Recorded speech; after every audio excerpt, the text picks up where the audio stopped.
hello there, sweeties. I see you've stumbled upon my podcast, and seeming as you are here to stay, why not grab some snacks and a drink and follow me as we discuss all things Who?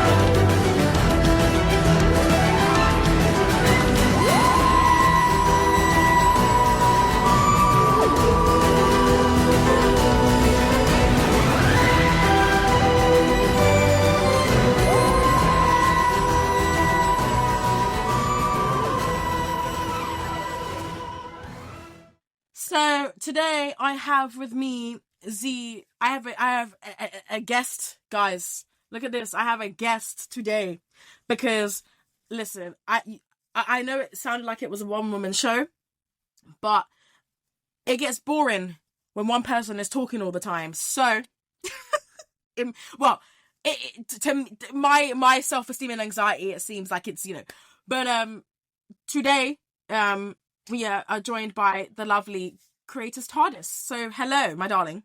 Hello, darling. How are we today? Very hot. It is middle of June, so all the British weather that we're all enjoying is disgusting. It's scorching outside. Do you know what? I'm loving the weather, but also I'm not, because I warm up very easily. So like, I was born in the winter, so I prefer the winter for that reason alone. But also because like I heat up quickly, then I cool down. So like it takes me longer to cool down than to heat up, and it's like, well, that's great. It is currently 25 degrees. It's gonna so it's annoying. I don't know anymore. But today, as we are discussing, don't know what the title was going to be yet. We'll figure it out. I just have all I've done was plan the episode and not put a title on it, which is typical Steffi. ADHD-tism, it is what it is. So first of all, just gonna get to know you, my love, so the listeners can get to know you. How did you get into Doctor Who? And yeah, all that malarkey, and how did you get into the show? Oh, Steffi, I'm considerably older than you, so it was a long, long time ago. It would be in the 90s somewhere, well before the noughties actually came around, that I would have seen Peter Cushing's Doctor Who movies on Channel 4 when that used to be an annual thing. And I was obsessed with the Daleks growing up. So I was like, Dalek this, Dalek that. And then Mum and Dad were like, the Daleks are in this show called Doctor Who. And I'm like, oh, okay. Where can I watch that? And at the time, this is showing how old I am now, UK Gold, the satellite cable channel, Gold, whatever it's called now. UK Gold, yeah, Gold UK, it's just called Gold, yeah. They played the Doctor Who series every Sunday morning from the 70s onwards, but they would play 60s old Doctor Who very late Saturday night, like 1 a.m. 2 a.m. Oh, okay. So I managed to go from Pertwee to Paul McGann, and then it would loop back round. So I got used to watching these things in completely random order, because I was like, I joined mid Tom Baker or something, and then going watch till the McGann movie played, and then it circled back round to John Pertwee, and I'm like, but there must be a gap missing, and it was later on that I ended up watching the 60s black and white stuff that they would play, and then it kind of expanded from there. Going to, again, just showing how old I am. Oh, it's so depressing. London's Museum of Moving Image had a Doctor Who display there before they closed and renovated it, and Doctor Who never returned to it until recently. Oh, wow. So I went to that, and when Longleat would have their Doctor Who days, which were amazing, and I think that just enticed me more, because, you could meet people. And my first Longleat, I met Peter Davison. Oh, wow. And he was in his I wish I wasn't Doctor Who phase of his life, where he just regretted every second of it. Of course. So there's my mum with my camera, and she goes, "Can we have a picture?" And he says yes, and the sod doesn't even look up. So all there is 12-year-old me and Peter Davison with the top of his head balding, in the picture, and I just don't like the picture at all. So it's in a box, never to be In a seen ever box, just again. hidden Yeah, away, under the floorboards. It's not there anymore, guys. yeah. I It's just yeah. yeah. No, I don't And blame then you. and then I started meeting people of various ilks. Well, this was well before cosplay was a mainstream Was thing. So even me in my yeah, Wallace and Gromit t-shirt would look at other cosplayers, going, "That's a bit weird, isn't it? People dressed up." Um, yeah. Only if 12-year-old David could actually come forward in time and go, "Oh no, sorry, me nearing 40, I suppose." I can go back in time and tell 12-year-old David, it gets worse. You actually join in. That would have been an interesting thing for 12-year-old me. So yeah, no. After that, it turned into obsessively watching, obsessively going places, going to the Who shop and stuff. When it used to be, where is it now? It used to It's be in in West Ham, Oh Old Ham. God, yeah. It's in Oh, where the hell is it now? I know it. I Yeah, forgot. I know you've been there. I You've been know. there more times than Yeah, I have. I've been there about. I think I've been there twice. I've Yeah. only been there twice. No, I've been there 3 times. Okay, Um, I've been twice, but the first time was when it used to be in its old, like really tiny yeah. shop. I think no. Do you know? I think it was near the old West Ham Stadium. I Mm, think. And then it's no, so oh my bad. So basically, where the West Ham Stadium is now, I think it used to be near there, and okay, then now it's moved. It's moved. Because I know the only reason I know how to get there is because you can get the Jubilee line to West Ham, and then get the District line to up something. London I'll look it nerd. up. Listen, I live in London. You expect me to know these things by now at this point. Let me actually look it up because I know. Oh God, because I know where it is, and it's gonna bug Oh, me. don't go And down this the rabbit hole, Steffi. No, you'll get lost, and we'll just be Upton talking about Park. trains for the rest of the day. Upton. Speaking of that, actually, when I met Daniel Anthony and Tommy Knight at the Who shop because they were doing signings. But Tommy oh Knight God, is a lad. I've met him, and he's he's so lovely. sweet. Him and Daniel are just him and Danny Anthony are just so sweet.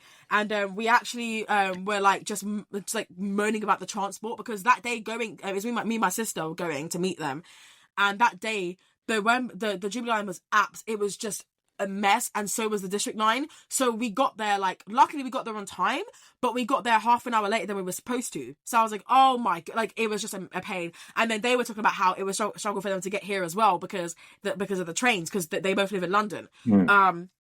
So they understand the pain.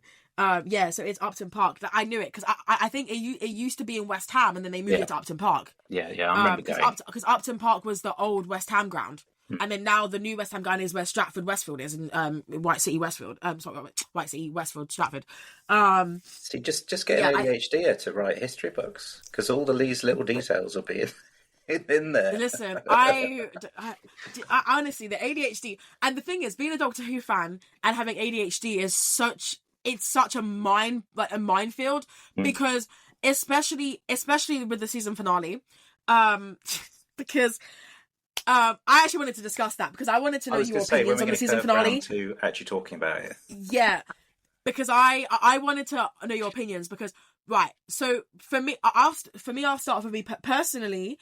I'm not mad at the finale. Mm. I thought it was better than last season's finale, personally, in my opinion. The funny thing is, with last season finale, I went to see it in the cinema, and I was so overwhelmed. I had a sensory overload episode, and I had to I had as soon as the episode finished, I had to walk out the cinema because I was so my sensory issues were just going insane. And I was like, what is going on? But with this season finale, spoilers if you haven't seen the episode, please skip to however many minutes. I'll let y'all whatever.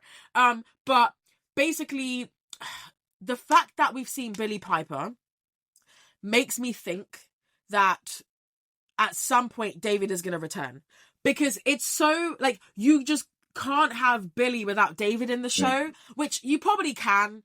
Listen, I don't know. You probably could. It's. I saw this earlier. There was a Instagram post where I can't remember the channel's name now, where they supposed that the reason we see Billie Piper is because it's Bad Wolf connecting to Rose in the time vortex back in Parting of the Ways. Oh, And the okay. whole, it's the Okay. same time Chris obviously regenerated into David, Yeah. and we're going to have a Billy Doctor, or not a Billy Doctor. We get some entity that's probably Rose of some kind, or Bad Wolf, Okay. and she Right. actually regenerates back into David again. Uh, Oh, that's so confusing. I just like okay, wouldn't surprise me with you had Russell. me at obviously. Listen, I'm not gonna lie to you. You had me at literally. Oh, like she comes, but she's actually like Rose during whatever like the Battle episode. Yeah, but adding that he goes back into shooting and David. That's just too. That's too much. That's too much. Yeah. Like I just the thing is because there is a rumor that David is coming back. Mm. Listen, leave the poor man alone. Listen, okay, He's leave him got alone. enough work. He doesn't need it anymore. Listen, even Who Culture, Ellie from Who Culture said, "Leave the man alone." Or Mm. I think it was Danny. One of them said, "Leave him alone," because this man must be so fed up. Like obviously, like the thing is, don't get me wrong. Obviously he loves the show and he loves the fans, but there's got to be a point where David's like, nah. David's like, nah. Obviously with the 60th, because he hadn't been in the show for like a good 10 years, so that was 10-year gap. It was fine, I guess, right? And Yeah. then before that was obviously when Matt was in the show, and that was only what, a 5-year gap, I think it was. Mm. So, yeah, 2009, well, 3-4, yeah, whatever. 2013. Yeah. Whatever, it is what it is. But it, and I don't know where it's gonna go from here. But the thing is, everyone's bitching about the nostalgia. Mm. I personally don't mind it because I'm a very nostalgic person, I regardless. think, plus you grew up when that was a thing. So Exactly. you're So slightly more biased than I am. yeah, I don't mind it. I've always been like, ever since I was a kid, I've always been a nostalgic person, right? I've always been a very emotional person, a very empathetic person. So I kind of don't mind the obviously the nostalgia, but I do understand of why people would be pissed off by it. I Yeah. do get it because not everyone loves nostalgia. But Mm. I can't speak for everyone else. Yeah, But we're already in a TV Yeah. show where nostalgia is the only way forward. Nostalgia in terms of, here's Yes. the TARDIS, here's the round things, here's the console, the police box Yes. is from bygone. Even now, it's it's a novelty, vintage item that's nostalgic for people who were growing up through the 60s, 70s, and 80s already, because they would have Exactly, had yeah. brief glimmers of that growing up. I don't fall into that because they were never on the street when I was growing up. I'm not that old. Yeah. And I completely get it. I mean, I can see what Russell's doing, like bringing David for the 60th, and now hints at Billy coming back. This big blaring, obviously she might be coming back. I mean, she's obviously photoshopped Yeah. over or composited over the top of Shooty's face. Yeah, CGI, yeah. Yeah. Yeah. It's like, why? Why? I hope it's just like a gag. This is just me. I just hope it's a gag, and we don't see her I'm again. hopeful it is. But, I mean, the thing is, it's kind of nice to see her again, don't get me wrong, because obviously she hasn't been in the show since what? Well, I mean, but barring 2013, because I feel like her role was kind of low-key wasted in the 50th anniversary.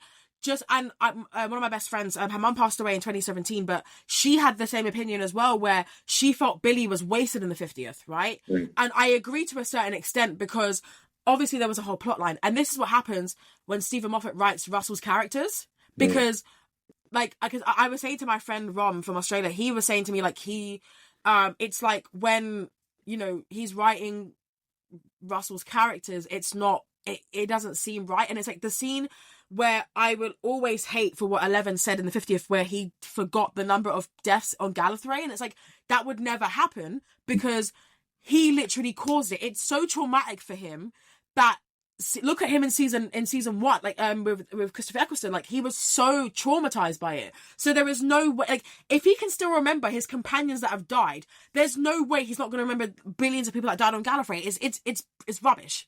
Mm. And I think now we're getting Russell back. I will say though, like having Jodie back, I bawled my eyes out. Yeah. As soon as I saw Jodie, because I heard her voice, and I just couldn't believe it. I thought it was like a sound clip at first. Yeah, that's what I thought as well. I was thinking, oh gosh, what's happening? Yeah. because unfortunately the finale got spoiled for me. I was so annoyed because one of my friends was down from Poland, and we were just in Hyde Park just chilling because it was really hot that day. And I purposely didn't go on my phone for an entire hour because I knew when I was getting home I was going to watch the finale. And I literally went on my phone to check the time because we were meant to leave soon anyway because it was getting a bit dark. And for some reason, Twitter, we're not calling it X because that's stupid. Twitter sometimes recommends me accounts that I don't follow and their tweets. And it literally said, Billy is the new Doctor. And I said, what? And I said, there's no way. And immediately my mood changed. I was so peed off. I was so irritated. I said to my friend, we're going home now. I said, I need to watch this now. I said, we're going home now. So that was luckily the only spoiler that I saw from the episode. So seeing Jodie was a surprise because I didn't expect to see her in there. I kind of had the same experience bawled my eyes out. I was flicking through Instagram, as a terrible person, like I should have just stayed off the internet when the finale comes on, and you're just flicking through and you're going, oh. And you think all the accounts that are reporting it tend to be rumour accounts, and you're thinking, oh, okay, I'm sure it's not a thing. And then Russell's posting his picture of Billy's name on the back of a bloody chair in the studio, and you're like, for fuck's sake. Oh, no. You're like, oh, God damn it. Why? Yeah.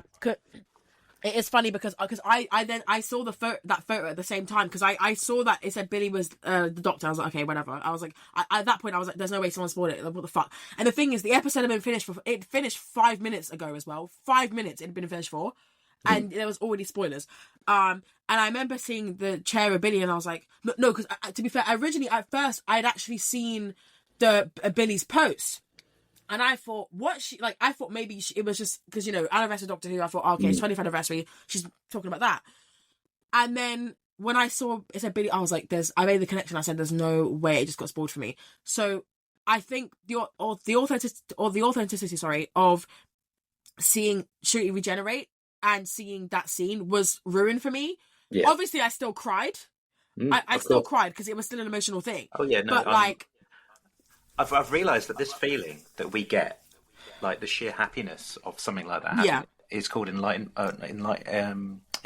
or enlightenment. Not enlightenment. The enlightenment's the wrong name, and that's a different story anyway. Ignore me. There is a term. It's like an uplifting feeling. It's actually got a title. It's got a name. That feeling of like you're so happy and you're lifted, emotionally by music and the scene. That I just bawl my eyes out at everything nowadays. Anything that just tries to do it, even if it's not trying to do it, I'll just bawl my eyes out. I went and saw The Wild Robot at the cinema, and I thought, oh, this is just some silly kids film, I'm sure. And I was just bawling my eyes out at the end, thinking, oh gosh, the TV and film have got me now. I just can't help but bawl my eyes out. And the same with Doctor Who. I mean, the Rani thing that I got introduced, like, whatever, because that was just tacked on the end with the credits, but the whole Shooty suddenly going, them realise, Ruby realising the Doctor and Belinda are forgetting who Poppy is and all that. You're like, what? Yeah. And you're feeling the scene with Ruby. Like, how could they be so brash? Like, I will give Russell, I'm dragging it back. I will give him the coat folding, though. Love that bit. The coat folding into nothing. I think people are still confused about how Ruby remembered Poppy and no one else didn't. And I think somebody said the theory is because of what happened in 73 Yards, which I don't see why, because it was a different universe. So she shouldn't have remembered that because it was a different universe. But then I guess, like, I guess it sort of works. So, like, for example, when obviously end of series 3, when obviously, when the reverted back time, that only Martha and her family and people that won the Valiant would remember what happened, right? So I get what they were trying to do in that sense, but maybe that's the reason why she remembered Poppy. I don't know, right? I will say one thing that doesn't make any sense to me is the fact that the Time Lords are now infertile. That makes no sense to me, because I didn't like that. That doesn't make any sense. Not the way I don't understand why they've done that. Yeah. So, but also it was like a retcon. Honestly, it generally does feel like a retcon idea. To be fair, I mean, in the 90s, again, I'd sound like I know better, or I'm older, and like in the wilderness years, as we like to call it online, where there was no Doctor Who except Big Finish later on. And you had the Yeah. one Paul McGann movie. There was a book that was out called Lungbarrow, and that was Andrew Cartmel. I think it's his book. I think, is it one of the Virgin Adventures? So there was a whole bunch of books that were published by Virgin, basically, with a BBC license for Doctor Who. And it was just more adult or young adult approaches to how the series thing. And then in Lungbarrow, the Seventh Doctor returns to the stomping grounds of Gallifrey and discovers that actually Time Lords are woven, not born. And obviously all these older fans like Stephen Moffat and Russell T Davies, they would have grown up with that being like the baseline of how Gallifrey was formed, how Time Lords came about. So no Gallifrey child is born. They come out of the loom. And there's to spoiler that if you have no intention of reading, fine. I mean, it's a big book. It's the popular book. It gets quite expensive when you see it on sale. But basically, it implies that the Doctor throws himself. Sorry, I'll go back a bit. It's implied that all that talk of the Seventh Doctor in remembrance of the Daleks, when he ad-libs that they had problems with the prototype at the hand of Omega, that's the feed of that Andrew Cartmel, where the Doctor implies he's much older than he actually is, and he existed when Time Lord society was in its basics, and he was called the Other around Omega, Rassilon, and others. So he was like the third Time Lord. And in that book, I think, I'm sure people listening will correct me, but in that book, the Other jumps into the looms, and he forms part of every Time Lord thereafter. And basically, when the Doctor is born, or he's woven out of the loom, I'm sure that's a play on the word intentionally. It's he has elements of the other Time Lord, but then again, we've got this whole timeless child malarkey stuff now. So I think all of that's undone. But where Ncuti and the Rani go, yes, we're sterile as a race. I wanted to believe that was because of the loom stuff, and it was always the case, not this, like you say, it's a retcon now. Because the Rani's phrasing implied it only happened when Gallifrey disappeared. Okay, right, yeah. That's the wording I took from it. But I was sat there going, the thing with that, like, sterile. Like, well, I never knew they were that is news to me. That I never knew that before.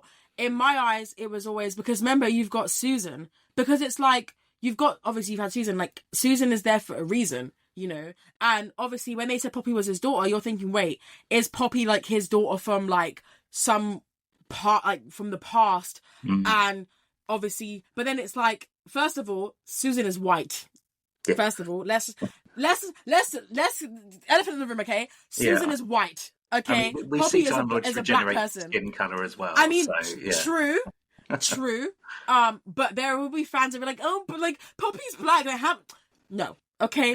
Yes, Poppy is black, like that.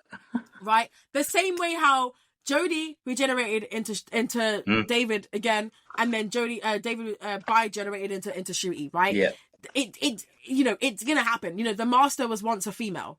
Like what I don't understand with this show is that it's okay for, this is one thing I had an issue with Jodie's era, was that it was okay for the Master to be female, but the Doctor, no. Everyone loved Missy. No, I'm quite miffed about that as well. Like I thought Jodie as the Doctor, and I've forgotten her name now. Michelle Gomez. As Missy. And what's her name? Fugitive Doctor's actress. I've forgotten her name. It's Jo terrible. Martin. Yeah, that's it. I knew it was a J name again, but I couldn't remember the rest of it. They're amazing. Casting is absolutely on point in the new series. Like, everybody has all their strengths. I mean, everybody, sends shots at Ryan and Yaz as actors, but I think it's the material that you get given as an actor. Not that I can speak. I'm sure you can speak more about being an actor more than I can, but everyone is absolutely amazing in their own right, and especially Jodie. Jodie's always been amazing. I met her at some Comic-Con once upon a time. Always got time, always chatty, entertains everybody. But you can see she's shy. Especially surrounded by fans.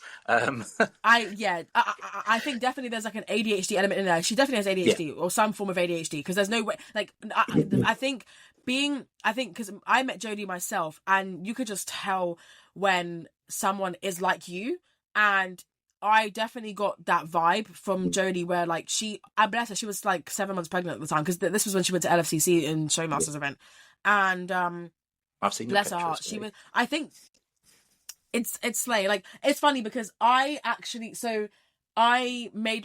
did like this last minute makeshift 11th Doctor cosplay, because I've never cosplayed 11th Doctor has been a cosplay I've wanted to do since I was since I was 10, but because I couldn't afford that, because I was living in London and my family were, couldn't afford that kind of stuff. So and it's funny because I literally had in the photo with Jodie, I have my 11th Doctor Sonic and I'm wearing my 11th Doctor costume, but when I met Matt Smith, I was in my Jodie costume. So I'm like, how has that happened? And then and since then it's just gone like, it's gone like that. And it's crazy because I just seeing Jodie, she's so genuine, and the hate she got from just that alone was so insane. And I never understood it. Like, obviously you're entitled to an opinion. I don't care. Like, you can say you don't like her. That's fine. That's up to you. That's your business. But to have a reason to say because she's a woman is stupid. If you've got nothing nice to say, then don't say it, is how I... But everybody's like the keyboard warrior now on the internet, where they're just going, "Oh, here's my literally." Yeah. And it's like, it's the same thing when Freema was cast as Martha, because I was really young at the time, so I didn't see any of the racism. So same. I didn't even see it. I'm older than you. I didn't see it. There we go. But I think probably what it was, because it was back in the day when you could reply to like the Daily Mail's like articles like on their actual website. They block out comments and everything. Yeah. And apparently, I think I was watching a video. I forgot the YouTubers. I think they're called is it Tharies? I can't remember who it was on YouTube. But they were talking about how the racism that Freema got just from, because it's the photo shoot with her and Ten outside, and it's the racism she got was just apparently disgusting. Like, she had just been cast she'd just been announced as Martha. And the comments were just disgusting towards her. Yeah. And the thing is, if you're gonna target her because of her race, you're an idiot, right? You don't like her because she's black. No. People didn't like her because of the whole race situation, which I get 50-50 on that, because yes, the reason I say 50-50 is because, first of all, it wasn't even her fault. Yeah, she had no idea of the relationship that he had with Rose, right? And because she wasn't there, so that it wasn't her fault. But also, it's Russell. He did this narrative of her coming into the show and having this love for the Doctor. Because I was discussing this with my friend today, and Billy was actually supposed to leave. She was only meant to have one season because she originally wasn't going to stay for season 2. And I was saying to my friend with that, she's going right. Yeah, she was going to follow Chris. Yeah, but then. She obviously said, I was saying to my friend, I said, well, I feel like if Chris hadn't have left and Billy had left and not Chris, because I think Billy was going to leave anyways, but with or without Chris. But, if she was going to leave anyways, like, I feel like Freema could have been in season 2. And I feel like she wouldn't have got treated the way she did. Because obviously at that point, the love between Rose and the Doctor wasn't that intense as it was with Ten and Rose. Nine and Rose, obviously he was in love with her, but it wasn't intense as with Ten and Rose. So that's how I feel. And you're an idiot if you're gonna be targeting somebody because of I think it's so dumb to target someone because of the race. Like, there was a video I saw a couple months ago of this YouTuber. He's controversial, and he talks about Doctor Who all the time and other Marvel and all that kind of stuff. And there was an article that came out. Basically, Freema did a video back, I think it was during COVID times, of talking about that video we discussed, wasn't it? You shared it on Instagram a while back. Yeah, where she was. So she was still moved. Yeah, by she was what she was receiving. Yeah, exactly. And she was talking about, obviously, like, she could deal. She said she was very naive to the racism, which I can see, because to be fair, if you watch the confidential episodes, bless her heart, she was so naive to it, so naive. Because she was so excited to be on this show. Like, she didn't care about what anyone thought. She was so excited to be on the show. There was even a season 3 premiere. Like, they even filmed it on confidential. They didn't do that for season 2. So, like, she was so happy to be this companion. And it was only when, obviously, I think it must have been mid-season when she must have clocked the racist stuff. Because you can kind of tell towards the end of the series, you can kind of, when they're filming it, well, to be fair, obviously they were filming it before it would even, because episode 1 didn't come out till because they would have filmed this in 2006, so it wouldn't come out till 2007 anyways. But I know it was 2007, and I know it was a different time, but we have to take accountability for Freema. I feel like Martha was a guinea pig, for the show, because if you really look at it, Bill had one racist event and it was dealt with, done. Under the rug, tucked under the rug, right? You had the Rosa episode. Ryan got slapped in the face, and the whole thing. That was one done thing that was done. Yeah, but the fact that how Martha went through an entire season of her race being the elephant in the room was stupid, and that's what. And I feel like Mickey was there before her, but Mickey wasn't a full-time companion. He wasn't a permanent. Before anyone says anything, people in my comments are telling me Mickey was permanent. He wasn't a companion. I personally don't count as a companion because he wasn't there for a long time. He was static comic relief. He wasn't anything else. Exactly. And this is what I'm saying. He was a stereotype because he was the black comic relief, and which is bad in itself as well. This is 2005, so which is bad in itself as well, regardless. But like someone in my comments told me the other day that Mickey had more episodes than Martha, and I said, did we watch the same show? Because Martha had an entire season, and there was in 4 episodes of season 4, and also in David's finale, and was in Tortured. So, this is what I'm saying. Like, Martha gets so much bias towards her, it's ridiculous. And the excuse of, but she had a crush on the Doctor. I don't care. Be real. A lot of people are doing it because she is dark skinned. A lot of it was to do because she was dark skinned. There was a few things that I'm repeating other people's stuff, and I will admit that it does shape my opinion on Russell's writing in particular. And I don't know if it then presents now that I see it, is it because of skin colour, or is it because if let's say Martha was cast with another white girl, would we see the same thing with the colour change? Exactly. So like the Shakespeare Code, they make it really obvious with Shakespeare's comments. Oh God, like, it's just I mean, well, let's not talk about that episode because of who's written it. There's very much a Martha's. What's the word I'm looking for? Martha's been. There's a word. I'm trying to find it. Bear with. You can cut this later on while I try and find my word.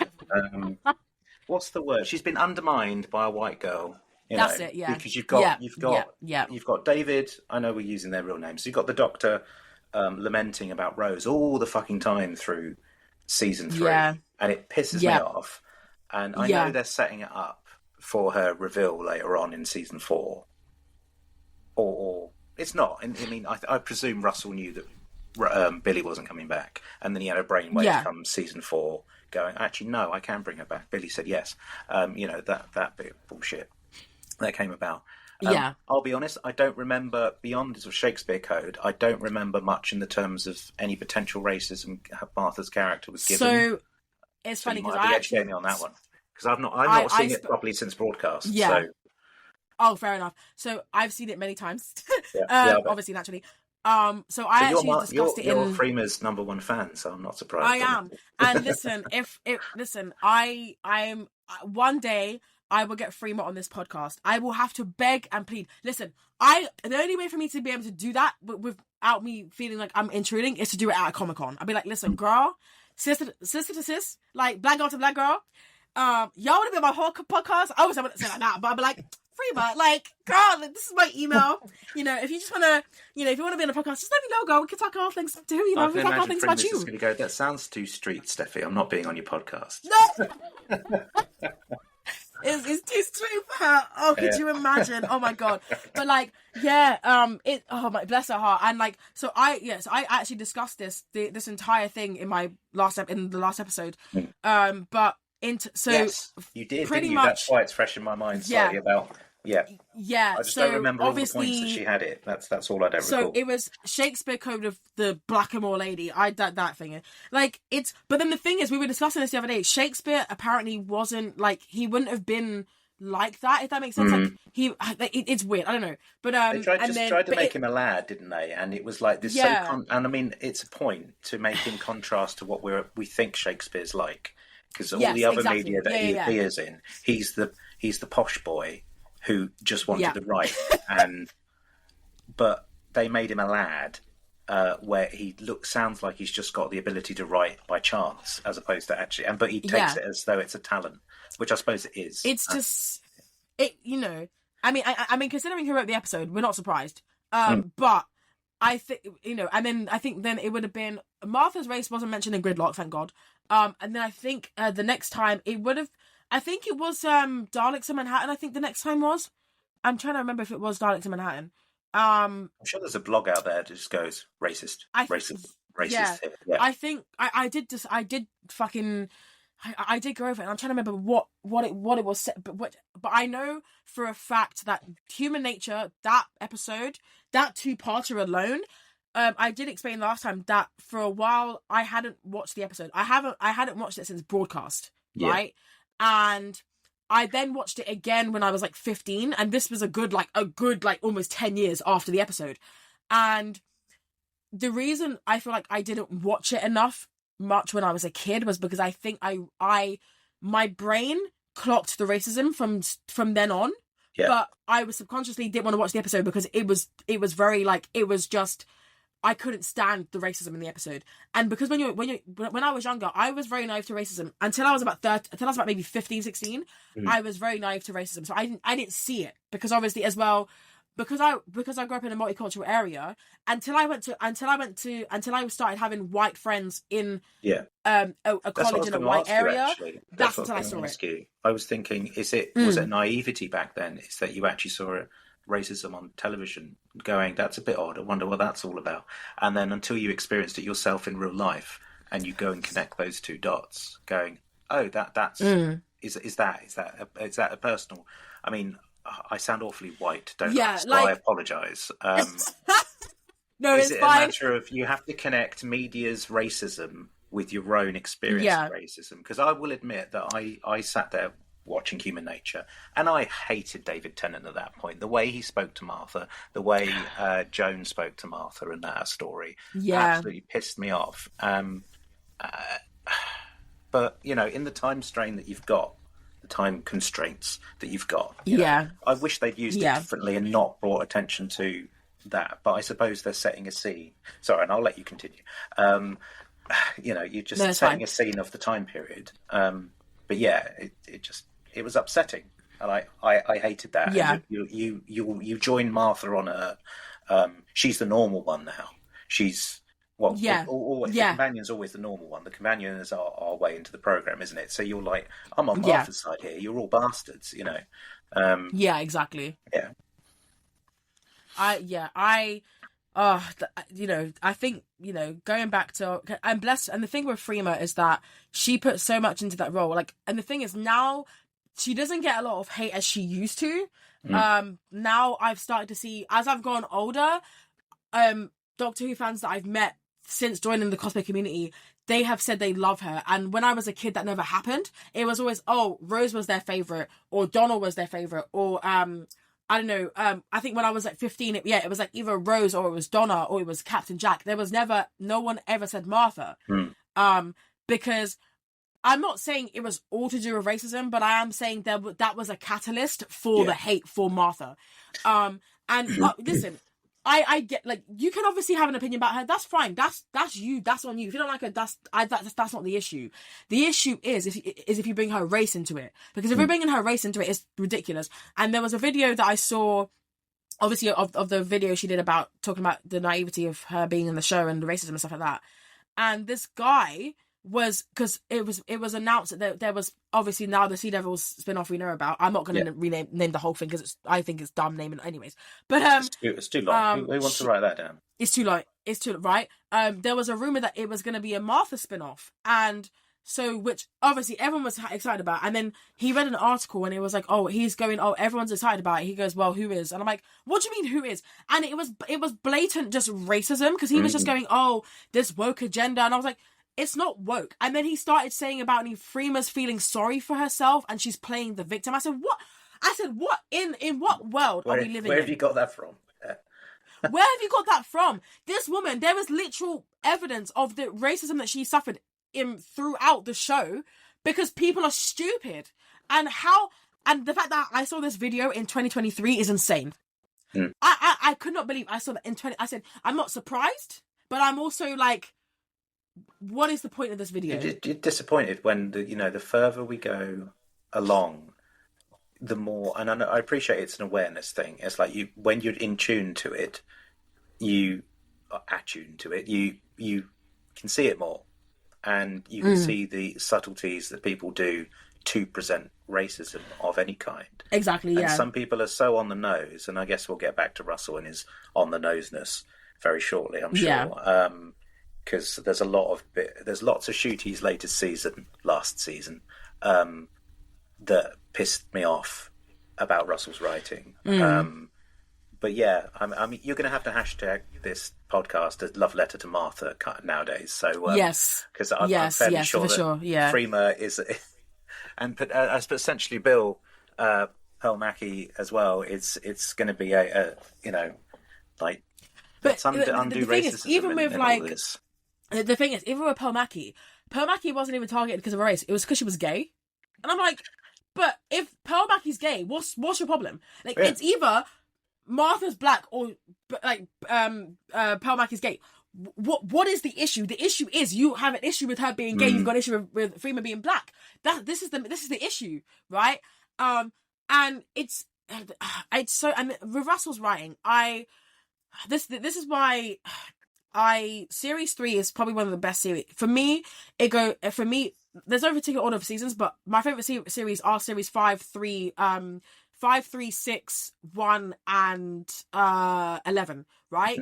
And because I love series 4, but because I love Matt's Doctor, I think his first season was amazing.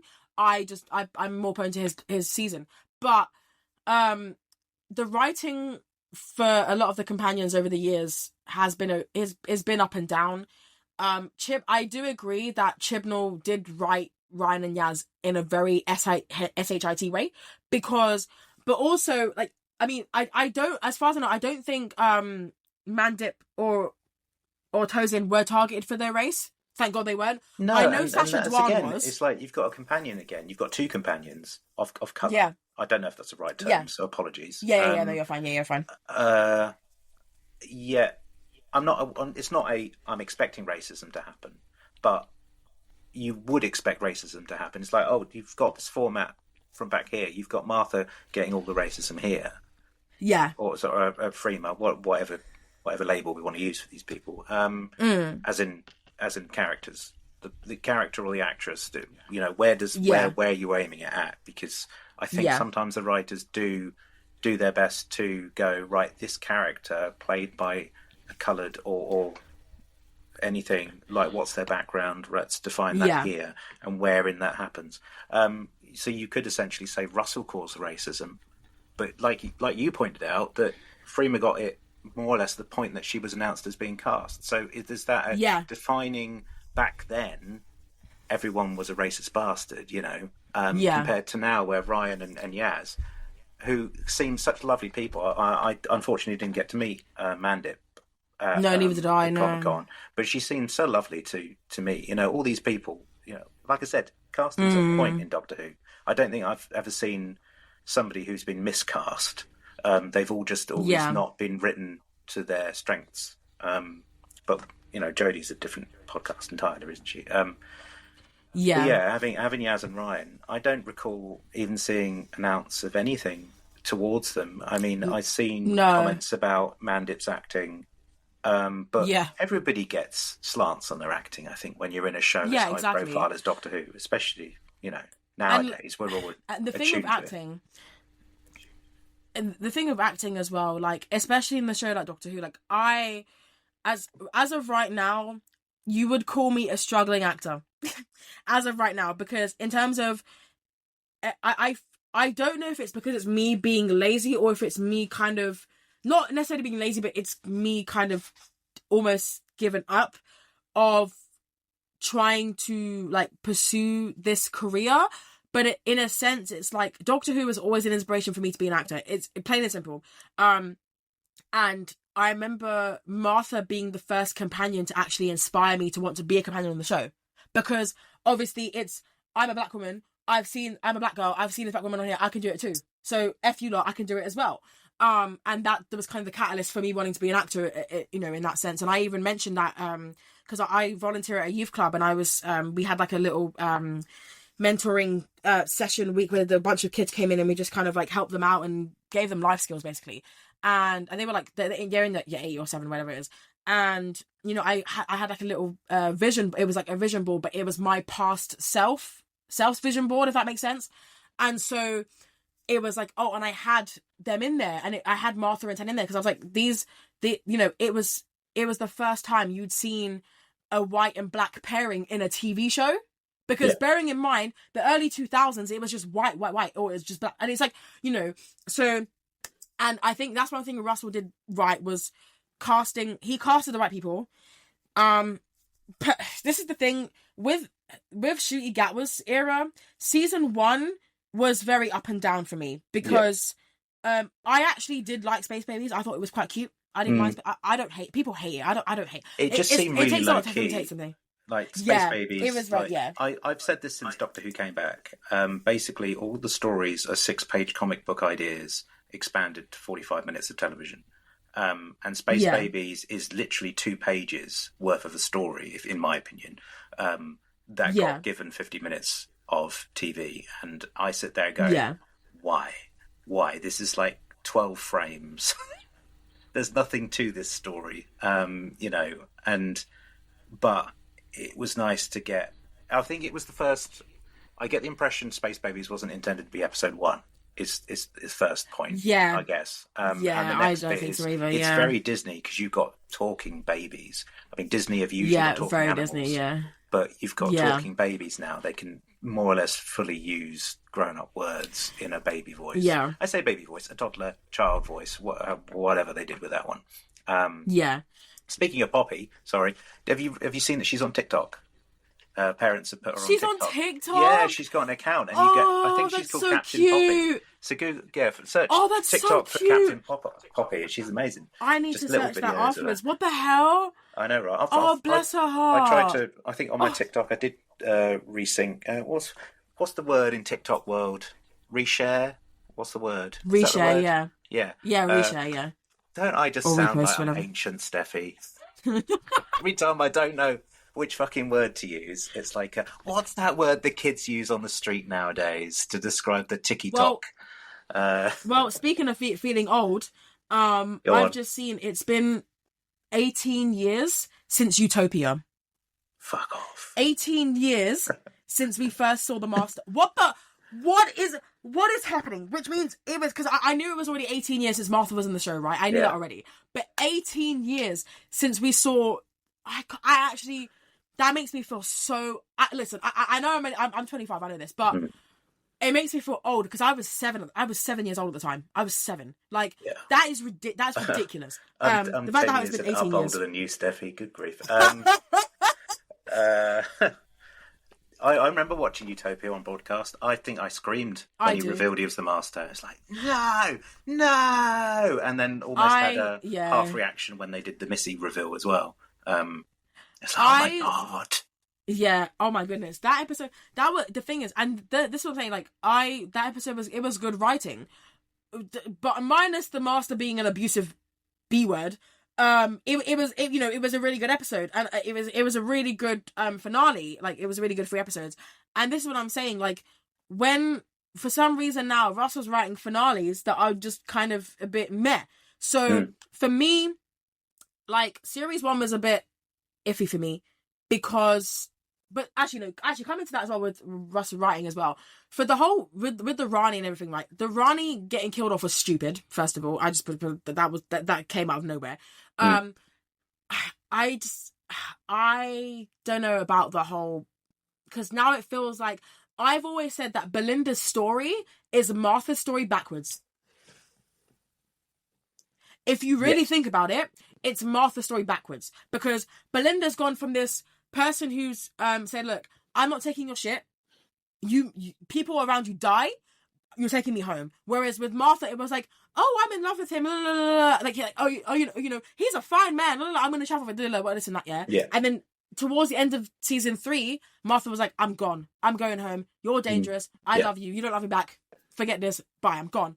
Right? Which, good girl. First of all, protecting your love. You know, good girl. I mean, but then Belinda's she gone. got that then... from. I think she got that from Unit. Like as soon as she started working from Unit, or she remembers that year that she walked the earth.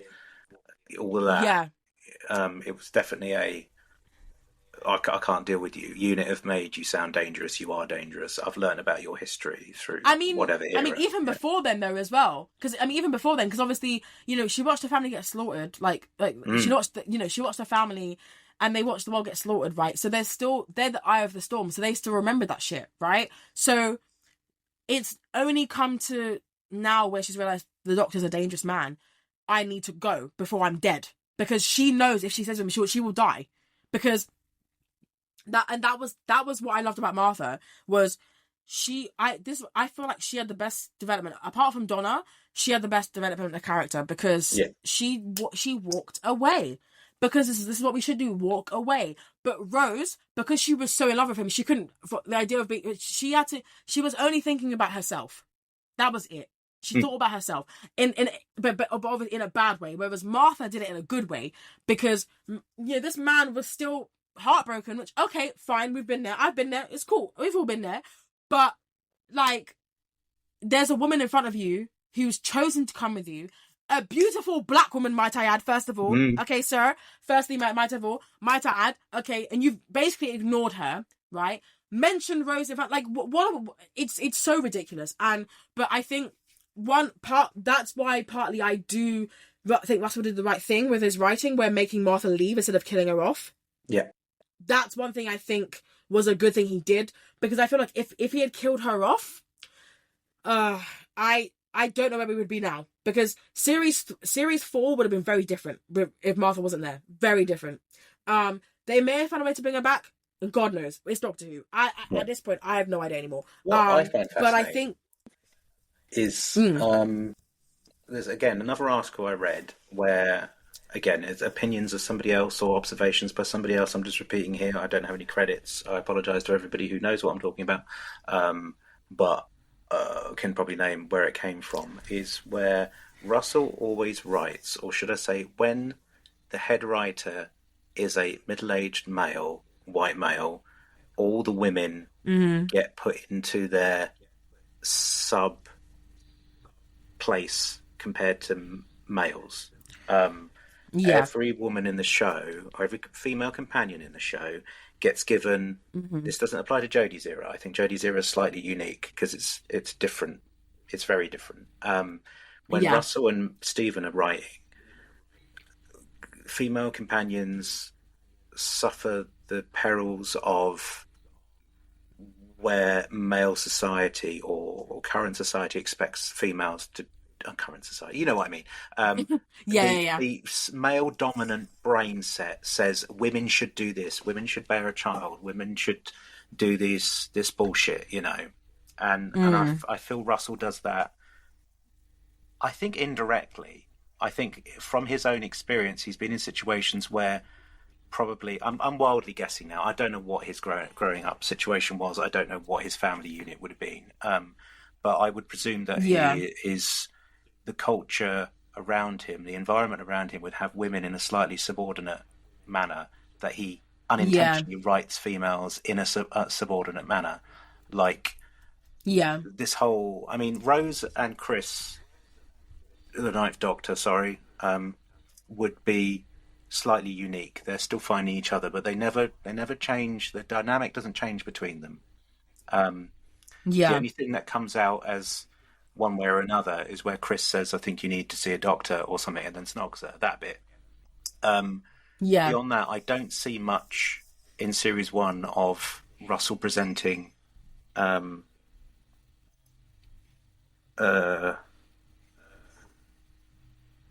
bear with. Females in a subordinate fashion, but season 2, Yeah. I don't know. There's this whole, and I'm kind of not completing a thought, but there is a, what's the thing that I don't know if it's got a word, but there's like a test that scriptwriters apply to film and TV, where if you've got two female characters in a scene, you pass the test if the two characters don't talk about another male character. Okay, It's right. a writing thing where you're going, these characters don't count as dominant women in the show unless if they mention a male character. Like, it's that whole male female dynamic thing again, and I feel that, I don't know if Russell or Stephen necessarily thinks it doesn't matter what gender the Doctor is, they would still talk about, female characters would still talk about him in this way. And I think, I don't know if Russell saw that, but it was always written in a they're always pining for him manner until you reach Donna and Bill. Yeah. Clara is a bit of an odd one because she's with two different doctors and on two different scales, I suppose. So it falls into this remake. They're always pining after him in a way, but Donna's like, I want a mate. I don't want two mate. I want to mate. Exactly. And that dynamic. I think maybe Russell grew up by season 4 with his writing. Yeah. Yeah, you did. Yeah, you can see it. Yeah. And then he obviously, okay, this is my last proper season. I'm off now. And Stephen took over and made everybody a lesbian, which is that other thing I was talking about of putting female characters into situations which are of the male preference, like lesbians, which I don't know why Stephen's obsessed. I don't know if you ever grew up watching Coupling on Channel 4. Stephen, no, I think I was a bit too young to watch it, I think. I think, watch it now. I don't think it's dated very well. But you'll see lots of what Stephen's done with Doctor Who that's in there. Like lesbian, Disco Inferno, or whatever he called it. There's actually an episode called that, where all the characters, it's just UK friends, talk about a lesbian porno or something. Okay, And I think Stephen was just obsessed with the idea of, I'm going to bring lesbians into Doctor Who. It's like, again, female characters basically that are only there to present or fulfill some sort of kink for male viewers. But that's like saying, I'm going to cast all the beautiful women in the TV show because I'm a male. And, that's true, but everyone is beautiful. So it's regardless, as far as I'm concerned. But yeah, exactly. I was just going to do the last topic of this episode, but I just wanted to discuss quickly for a couple of minutes. Like, people are saying that Doctor Who might come off the air for a few years. Yeah. Because of all this mess. As somebody who didn't go through when it happened the first time, I feel like if it happened now, I don't know if I'd be able to deal with that, because I've literally gone basically my entire, pretty much, barring like the first 5 years, the last 20 years of my life watching the show, and there has never been not an episode. So obviously, like, the break they did from the show was it was a good, like, wasn't it like 12 years, something like that? Wasn't it? It was a long time. From like 1989. The TV movie doesn't technically count in that gap. Isn't it like 15 so it was a good years? like 15 years. 15 years, so like. It's the worry that it could happen again. We could see 15 years without Doctor Who. I reckon it'll be a couple. I don't reckon it'll be that drastic. Sorry. I reckon there'll be a good maybe 3 or so years. Because to be fair, there was a year gap between Peter Capaldi and Jodie Whittaker anyway. So there was a kind of that gap. But then there was also COVID happened anyway. So it kind of the COVID gap too. I mean, I would relish the gap, so a new wilderness years could flourish. Big Finish could enjoy their share of the exposure, I suppose. Yeah, Big Finish, exactly. Yeah, because you've got Jodie there now and Mandip. I look forward to listening to what they do. Yeah, with Jodie there. And have you heard the Fugitive Doctor audios yet? I haven't got that far. I haven't yet. No, I haven't yet. Because I've only got series 1 of River Songs one, and I've got the series 1 of, actually I've got the first one of Bannerman Road with Rani, Clyde, and Rani's mum, actually, and I've got a lot. I've actually got a lot of like the old BBC audios of like Ted and Martha. Actually, Mm. they're like £2 on eBay now. They're Okay. dirt cheap on eBay right now. I'll So I've hook just you been up getting those as well. with some Big Finish. Yeah. Because the thing is, I can easily get it on my Spotify, but because I'm on a family plan, it won't let me do it. It's stupid. I don't know why it doesn't let me access Okay. the audios. It's really dumb. But you know, I think, would it be best for Doctor Who to go on a break? I don't know. I feel like I I would think need it'll to be nice. see Yeah. Sorry. what. Sorry, I feel like I would need to see what happens with the whole Billy Piper thing, Mm. with the whole thing with Billy Piper. If it goes horribly wrong, take a break. Yeah. That's what I'm thinking, because take a break. I don't want In Russell that to do sense. another Otherwise, no. return of Tennant and Catherine Tate. We don't want him to do that again. Yeah. I think a break. Yeah, that, and but the thing is, what he did was smart though, because he brought them back, and the ratings were higher than they were when Jodie was in the show, which is bad in itself. Yeah. Because obviously, you know, he's gone Again, and done that. a woman being undermined Yeah. by a man, malarkey. Yeah. In my head, Yeah. you're like, okay, Jodie didn't work out. Let's replace her with David Tennant again, because we're going to regenerate the Doctor into David Tennant now forevermore. Yeah. I would like a break simply because you can see the exhaustion that everyone online Yeah. is suffering with it. I mean, Russell says himself, he's written Doctor Who now in a way that it's only intended to be content, which is the worst way Yeah. to write it. Because someone else pointed out, with that mindset, you don't concentrate on the characters anymore. I saw a TikTok video by this chap who was talking about, with this content approach, characters been forgotten. Russell used to write really good characters. He writes good characters in his other shows. Why is he not doing Doctor Who properly anymore? And it's so obvious with that mindset, you go rewatch all of Shooty's eras, is 2 seasons.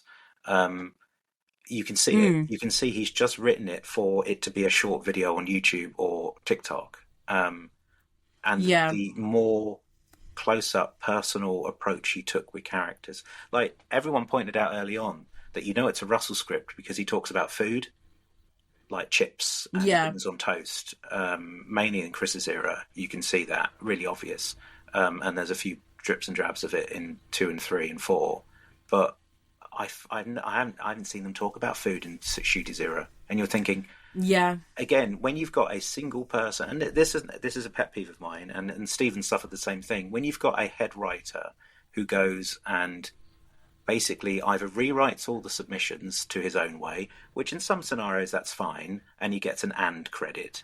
But when he's the sole writer of most of the season, it's going to be terrible. And you're thinking, Jesus Christ, he's on an agenda sort of thing too.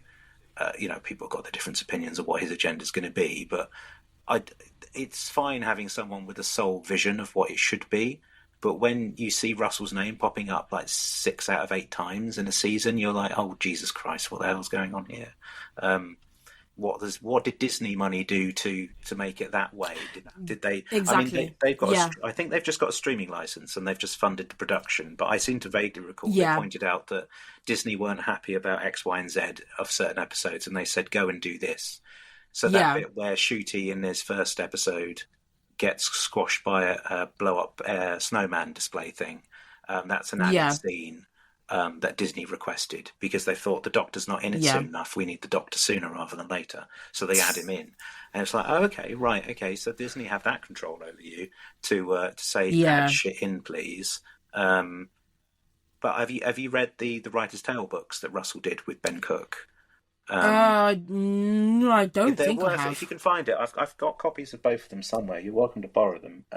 Okay, yeah, sure. It's an email. It's a book of emails between Russell T Davies and Benjamin Cook, the writer, or whatever he is, the journalist. He tends to just do journalism for Doctor Who magazine, and it's basically a coherent timeline of Russell writing season 4 and into the specials. Where he gives Benjamin access to, here's these pages of the script, and they both comment and talk about it, and Ben asks questions like, what's the point of this bit? That doesn't make sense. not that Benjamin Cook is script writing, script editing for Russell. It's kind of what was your decision behind that? And Russell kind of just elaborates about certain decisions. They explain about that whole Donna's dad actor dying, and the whole insurance and larky where they had to get I've forgotten the chap's name now. Wilf actor. His name's completely Bernard Cribbins. Bernard Cribbins. I knew it was a B name, but I didn't remember the rest of it.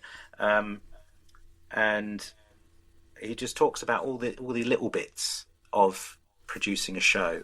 And last minute, because Russell seems to be the only writer that ends up writing up to the day they're filming. Like the when the hour strikes midnight, that he's still writing a script that they're going to shoot that day. And you see that so evidently in the book, and it comes across like that in Ncuti's era as well, where he's obviously writing up to the hour. He's given them all a rough idea about what the hell's going to happen, and then go, "Here you go, Ncuti. Here's the script. Learn it in 5 minutes and pop in front of the camera, won't you?" Exactly. But yeah, I'll give you my copies. But they're insightful, and when Russell was at peak, right? Yeah, I wouldn't be interested in the same book now with the way he writes, but that's not to say he writes badly. Because Ncuti's second season has some right fucking bangers in there. Like Robot Revolution, couldn't care less about that. But, whatever episode 2 was. What was episode 2? Episode 2 wasn't Lux. That was episode 3, wasn't it? Oh. What was this? I say it was really good, and then I can't remember what it was. Oh, Jesus Christ. Episode 2. Let me get it up before I go crazy as well. Doctor Who 2025. We're both Googling it. God's sake, we're both Googling it as well. Robot Revolution. What the fuck was it?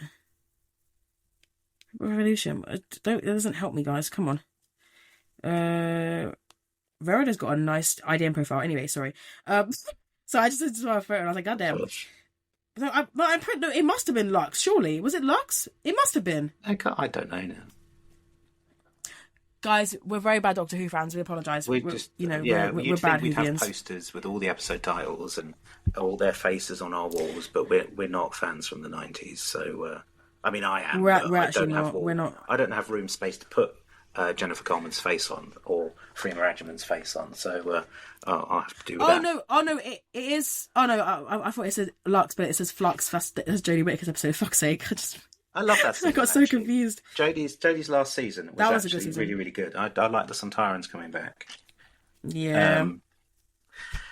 Let's work backwards. It is episode 2. You are right. Ever since from Lux up until the finale was absolutely great. I loved every episode. Yeah. And even that self-referential episode with Midnight, I've forgotten what it's called now. The Well. Yeah. The Well. Yeah. All but that little reference, those stories were absolutely great. We thought everyone was going, oh my God, Russell, even though he didn't write all of them, Russell, the Doctor Who team are banging these things out. They're absolutely fantastic. I mean, The Well especially was absolutely haunting. I loved every second of that. And then you get to episode, the Reality War and Wish World, and I'm thinking, what the hell happened? I mean, that finale's he's got to have a podcast with you all on its own, I think. I mean, I'm sure that's where we're intending to go with this one. But I thought setup was absolutely insane, but I thought the payoff in the Reality War was a bit weak. You had Omega returning. Yeah. And he was killed at the 30-minute mark, literally. With a gun, which supposedly everyone's trying to attribute to Russell. Oh, we changed the sonic screwdriver because we don't want it to be a gun. But I was informed that he never said that. That was the papers making that up. Yeah. And who becomes the big bad after the 30-minute marker? Well, it just seemed to be nobody except the Rani disappeared at that marker too. So you're like, well, what the hell happened? But it was jarring at the end, where it was very obvious that Ncuti was leaving. They were like, shit, let's rewrite the ending. I need to wrap this up because even Millie Gibson won't come back, sort of thing. I don't know if you noticed. You can tell where the reshoots appear, not because of how drastic the story changes, but someone's pointed out you can see it in Millie's eyebrows and her hair. where she's changed her hair entirely, and her Oh, eyebrows are thicker, or I can't remember which way around it is. But if you watch her, you can tell where the rewrites appeared, where obviously months or weeks had passed, and she just changed. yeah. Um, uh, I mean, you know, I mean, I'll leave it on a final note and just say that, listen, we don't know what's going to go on behind the scenes. I don't know what's going on. It does seem like Shooty was pushed out of the show. I know Who Culture's made a video about the reasons why he was out of the show now, so I'll watch that tomorrow or today, whatever, and just check it out.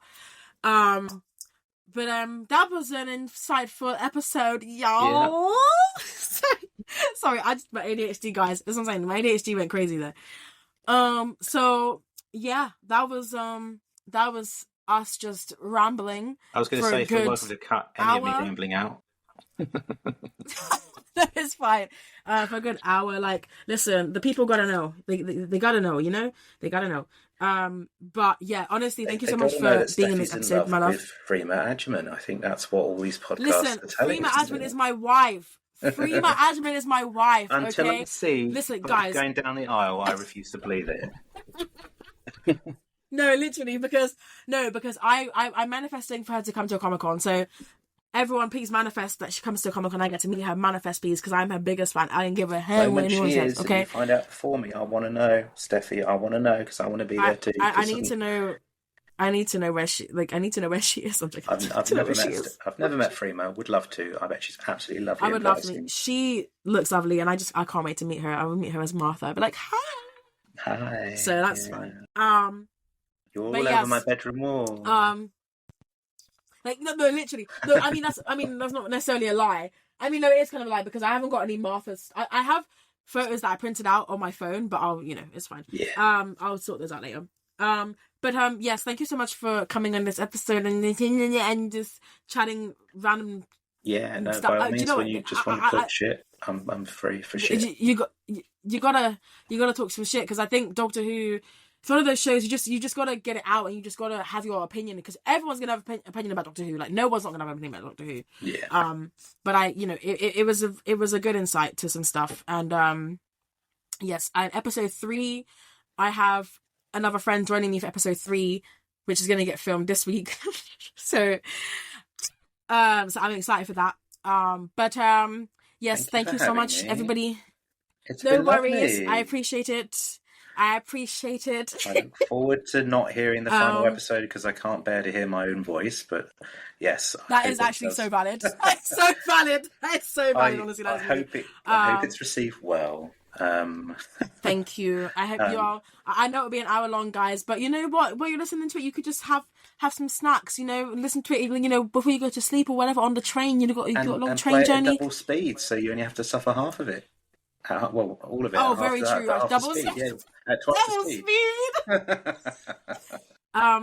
But yes, thank you guys so much for coming and listening today. It will be on Spotify and YouTube as well.